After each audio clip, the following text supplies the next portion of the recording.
অবশেষে মেহেদী হাসান শ্রাবণকে নিয়ে মুখ খুললেন ফাহমিদুল ইসলাম।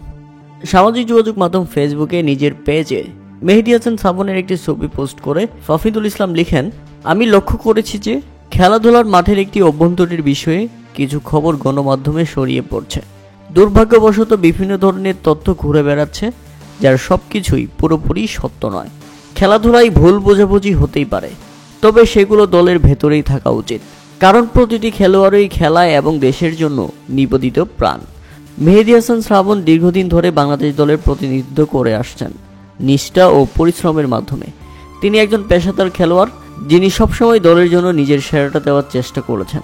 কোনো খেলোয়াড়েরই হয়রানি কিংবা হুমকির শিকার হওয়া উচিত নয়, বিশেষ করে সেই সমর্থকদের কাছ থেকে যারা মূলত তাদের অনুপ্রেরণার উৎস হওয়ার কথা। ফুটবলপ্রেমী হিসেবে আমাদের উচিত খেলোয়াড়দের পাশে থাকা, তাদের প্রচেষ্টাকে সম্মান করা এবং যে কোনো চ্যালেঞ্জের সময় তাদের সমর্থন দেওয়া।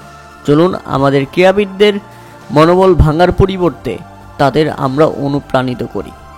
ফাহমিদুল ইসলাম কতটা নিবেদিত একবার চিন্তা করেছেন এই একটা ছেলে কতটা ওয়েল ম্যানার্ড, ভালো মন মানসিকতার এবং স্বার্থ ছাড়া দেশের হয়ে খেলতে আসা এই ছেলেটা যদি ওয়েল ম্যানার্ড না হতো তাহলে এত কিছু হওয়ার পরেও মেহেদী হাসান শ্রাবণকে তিনি বাঁচানোর চেষ্টা করতেন না। অথচ যাদের জন্য তিনি আজকে দলে নেই, তাদের জন্যই তিনি ত্রাতা হয়ে দাঁড়ালেন এবং তাদের জন্য তিনি স্ট্যাটাস দিয়ে ভক্ত সমর্থকদের আশ্বস্ত করলেন। সত্যি আমরা ফাহমিদুল ইসলামের মতো ভালো খেলোয়াড় ডিজার্ভ করি না।